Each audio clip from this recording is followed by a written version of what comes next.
bên lên muốn đinh dương cái chính đây du lưu cần lo mi tê in nông tài sản rong lê dây xuân hồng ria lô cắt đâm xôi bông hê luôn leo không ai in cái dây thả bật quan bằng mông hề muôn chia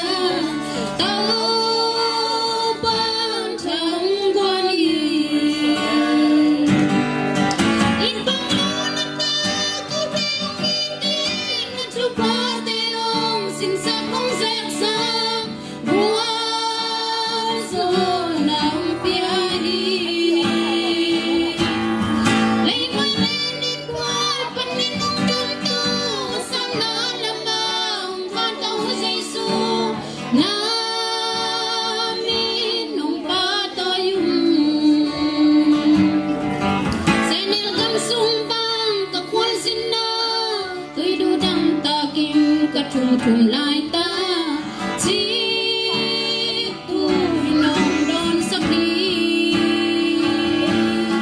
nét lệ tròn điêu dòng kỳ chim này dâu lâu sung kêu kêu cả lại thì phần để muôn chia có mai ăn nông đôi ít bằng lâu đất ta tôi tiếng nghe tên nét trước hoa tê ông xin sao không dễ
no